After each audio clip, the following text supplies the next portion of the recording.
So the first one, I didn't copy these first couple very well, just so I can read them off the board. Progress of a type of cancer differs in women and men. Researchers want to design an experiment to compare 3 therapies for this cancer. They recruit 500 male and 300 female patients who are willing to serve as subjects. Just before I even get to the problems, the very first sentence is setting me up for what? Okay, let's back up. What is my response variable? It doesn't say it explicitly, but you could figure that part out. Progress of the cancer. What is my treatment?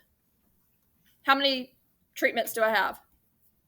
3. I have 3 different therapies. So why did they mention that first sentence? The progress of a type of cancer differs in women and men. Because it wants you to block. So I talked about this yesterday, but that's how it's going to look like on an AP question or something. It'll throw in this extra thing that doesn't really have anything to do with it. They say that on purpose.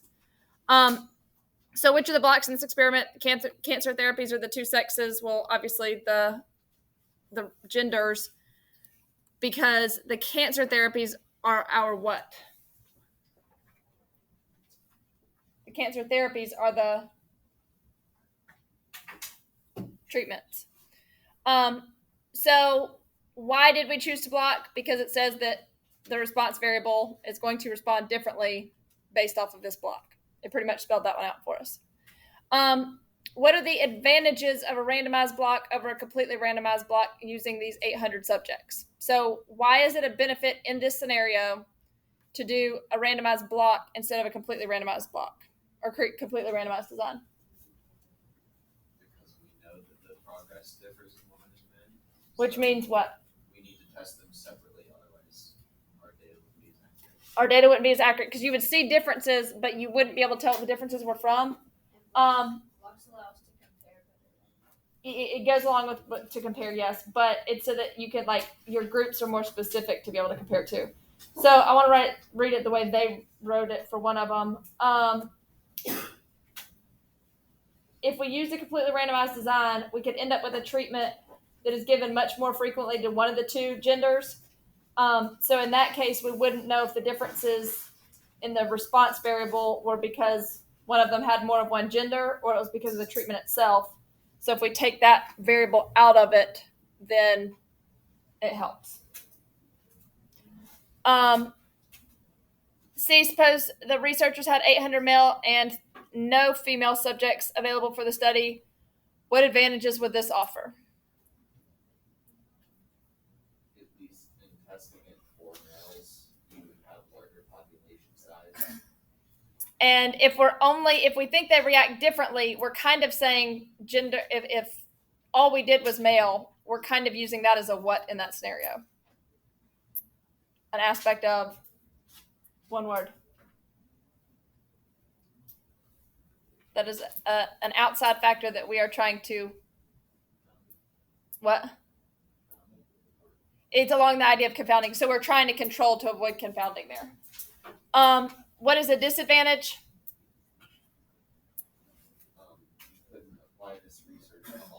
You couldn't apply the research to all people. If all we used were male, we could only generalize our results to males. Number 80, this one I didn't copy very well. So this is talking about the weight loss treatments. 20 overweight females have agreed to participate in a study of the effectiveness of 4 weight loss treatments, A, B, C, and D. The researcher first calculates how overweight each subject is. Hi. Pause. I'm sorry. Okay. They're not really responding anyway.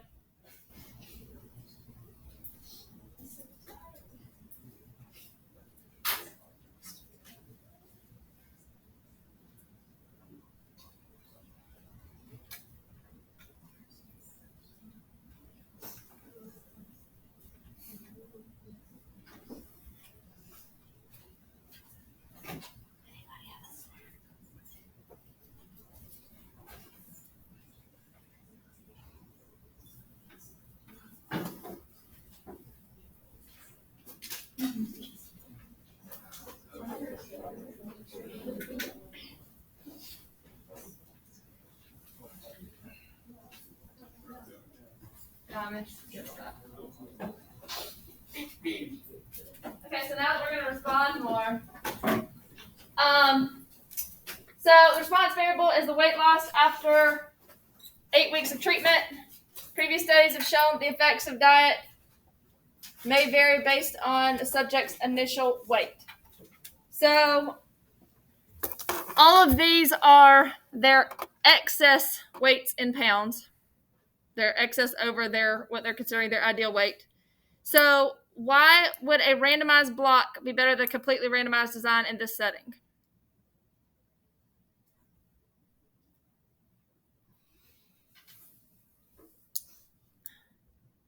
There would have been wording. I wish I would have copied this better.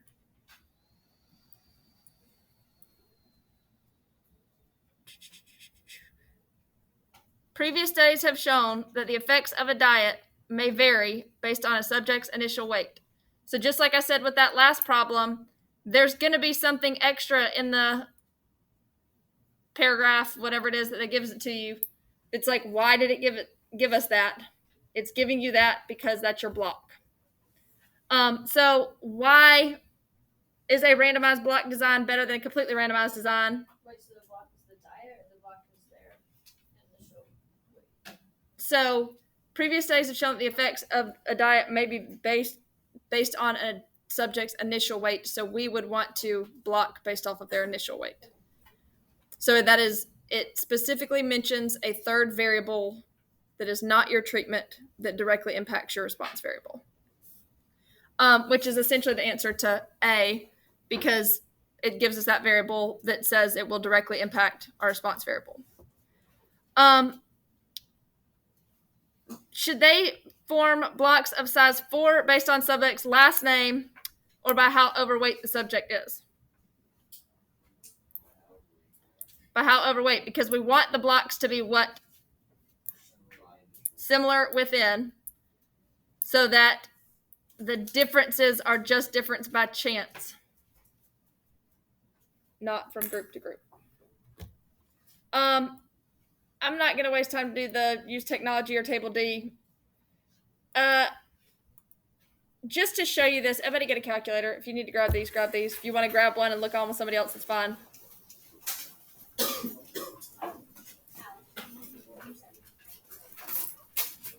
I have 2 AP Stat classes right now. My second one has, I think yesterday we had 13 people. And they are extremely interactive and going over homework. You guys are not. I am considering doing some type of homework quizzes instead if we don't get more interactive. So like, I want more feedback, or I'll essentially test you on the conversations we have after homework. And I'm not saying that as a threat. I'm saying that as I just want more conversation. So I encourage you to, that's why I'm taking the time to be able to pull it up here and not just read it out of the book. Hopefully it's going to help. Okay, so there are how many people in this problem? 20. So they're already in alphabetical. Let's just say theoretical here, we're doing completely randomized design, even though we're not, because we just talked about that's not a good one to do. They're already in alphabetical order. So we could assign them a number in alphabetical order. So 1, 2, 3, so forth. So in your calculator, if you go to math, which is the button below alpha, and then you go over to PRB, which is probability,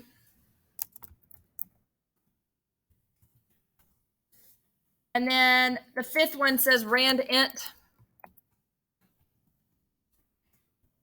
and it, unless you have the new operating system, it just shows up like that. If you have the new operating system, I think it says lower upper. So the lowest number we could possibly get from this sample is what? We numbered the people. What was the lowest number? What was the highest number? And then do that and hit enter. The comma's above 7. And it's going to give you a random number somewhere between 1 and 20. And if you keep hitting enter, it's going to keep giving you different random numbers somewhere between 1 and 20. Yeah. I don't do n. Like, I could, if I did an n, and so like if you have the new operating system, it asks you lower upper n. N means like give me this many numbers. I just do it where I do one at a time and don't put anything in N, but it doesn't really matter. So this is a random number generator in your calculator. If you ever need to use one, you are more than welcome to use this. Questions on this? Okay. Number 84, cardiologists at school in Greece wanted to test whether chocolate affected blood flow. They have 17 young, healthy volunteers. What word should pop out right there? Volunteers. Why? What do we know about volunteers? Which means what at the end? What are you not going to be able to do at the end? Generalize your results to the entire population. That should be like a trigger thing for you as we go forward. If you see volunteers, that should immediately mean, okay, that means I can't apply my results to the population. Like that's something I would circle off to the side so that you don't forget about it. Who are each given a 3.5 ounce bar of dark chocolate, either bittersweet or fake chocolate. On another day, volunteers were switched. Subjects had no chocolate outside the study. Investigators didn't know whether a subject had eaten the fake or real. Why did they put in the subject didn't know whether, or the investigators didn't know? What's that word? So it's double blind because the subject didn't know which one they got, and then the investigator also didn't know. An ultrasound was taken of each volunteer's upper arm to see the functioning of the cells in the walls of the main artery. Investigators found the blood vessel function was improved when the subjects ate the bittersweet chocolate, and there was no such changes when they ate the placebo, which was the fake chocolate. So what type of design was this? A matched pairs, because who were the environmental or experimental units? Each of the volunteers. They then were randomly assigned to which one they did first or which one they did second, but they went through both treatments. Explain why the investigators chose this design instead of a completely randomized design. So why would it have been better here to do a matched pairs instead of completely randomized? With the completely randomized, you can have variations based off of each of the people being compared. Correct. And you eliminate that one. Right. So you're going to have chance variation in person to person being different. So if you're comparing you to yourself, we're eliminating a lot of that unnecessary chance variation. Yes, completely different scenario. I do the memorization thing, and I compare you to somebody else, but they're smarter than you. That's not fair. So I'm comparing you to yourself because you're as smart as yourself. Okay. So it's just in the different context. It's blood flow, but the same idea. So in this context, what was it? Your blood flow would be different. So we're comparing your blood flow to your blood flow instead of somebody else's. So C, why is it important to randomly assign the order of the treatments? I kind of want one term there as your answer. Because we want it unbiased because we're trying to eliminate what? I'm looking for a specific. You're saying the right thing. Just what's a vocab that I could put there? We're trying to eliminate confounding. We're trying to eliminate the lurking variables to not have confounding, which is everything that y'all are saying. So like, let's say it was really, really cold one day, and that changes your blood flow. That would lead to confounding. So we're trying to do it randomized so that we're taking that aspect out of there. Does that answer your question well enough? The answer that well enough. All right, so multiple choice. Did y'all have issues with this multiple choice? Or is this pretty straightforward? That's what I thought. Okay. Can changing diet reduce blood pressure? Vegetarian diets and low salt diets are both promising. Men with high blood pressure are assigned at random to 4 diets. This experiment has how many factors? What's the first factor? Vegetarian or not vegetarian. The second factor is salt restriction or salt intake. So it's 2 factors. So what is your answer here? C.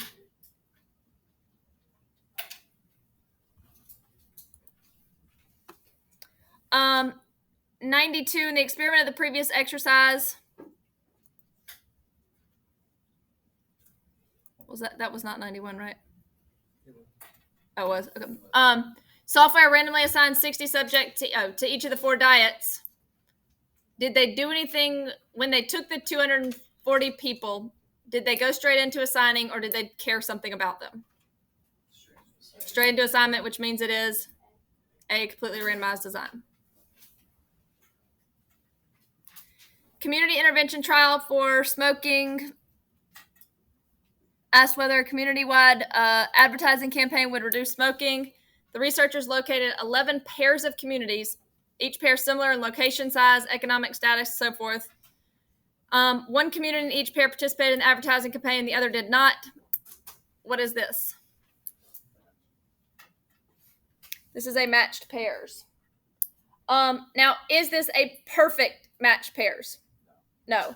But it's definitely not an observational study because we made one of them do the advertising and one of them not.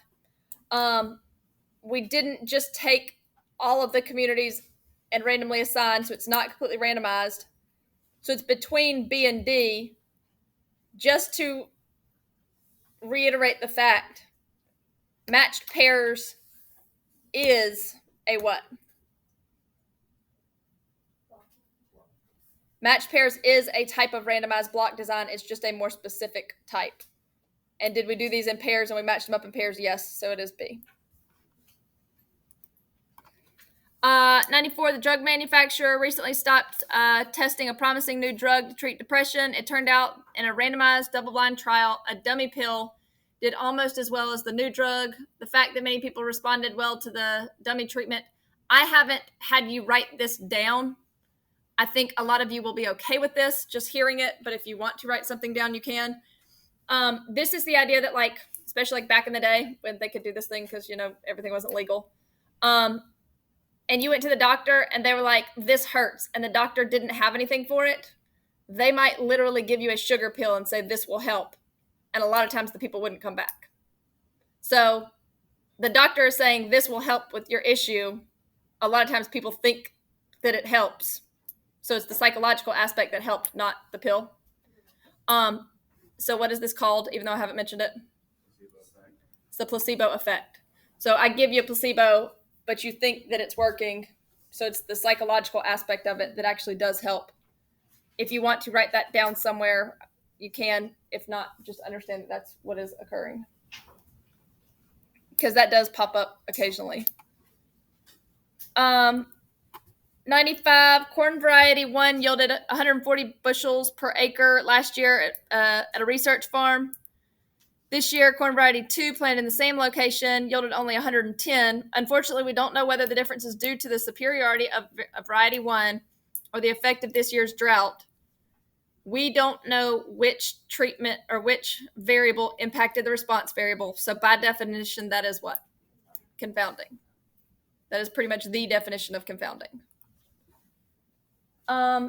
96, a report in a medical journal notes that the risk of developing Alzheimer's among subjects who regularly took ibuprofen was about half the risk of those who did not, but it very specifically said who voluntarily regularly took that. Is this good evidence that ibuprofen is effective in preventing Alzheimer's? Well, that whole thing was a what? Observational study, which means we cannot do cause and effect. So your answer here is D. No, because observational study experiment would needed in order to confirm the causation.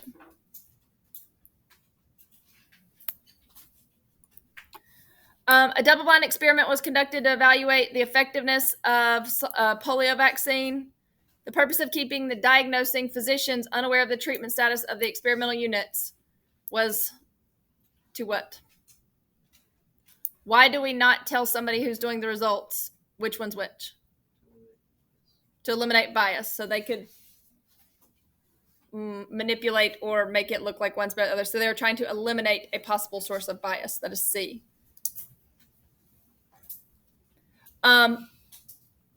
Now, is that a terrible answer? Eliminate grounds for malpractice suits?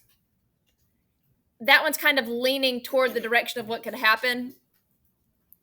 but that's not your best answer there. Like, that's not the reason we do it, but that's kind of something that could be avoided. 2 essential features of a statistically designed experiment.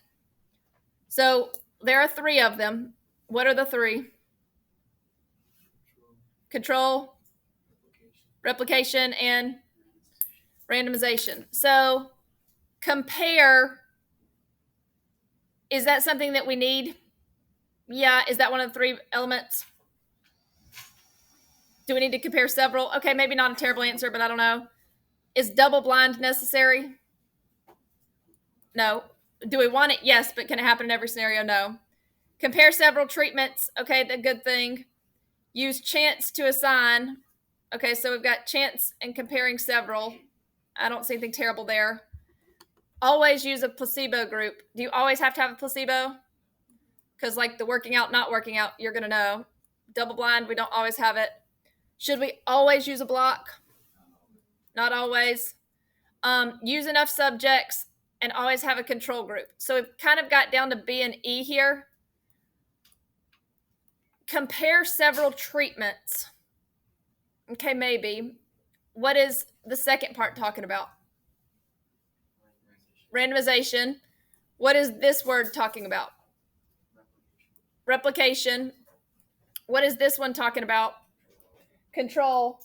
Do we always have to have a control group as our control? No. So that's not necessarily always going to happen. I don't love this question because I think B and E are both good choices, because this one is definitely yes. This one is definitely yes. I don't love it because it says compare several treatments, and we might be comparing just 2.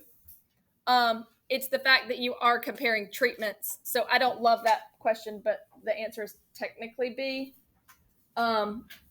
It's mainly because of the fact that you don't have to have a control group. You can just control some of the aspects. But I don't love that problem. Thank you. All right, questions on any of the homework? Yeah. Okay, so confounding, and this is, I always have people get mixed up.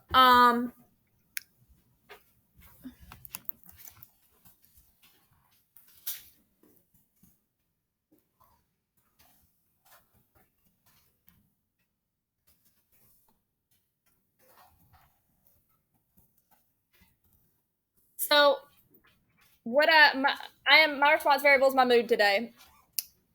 And let's say we're trying to test what you eat for breakfast. Well, what are some other things that could possibly happen to affect my mood today other than what I ate for breakfast? All right, so I could write a whole lot of things there, right? So this, by definition, we call a what? A lurking variable.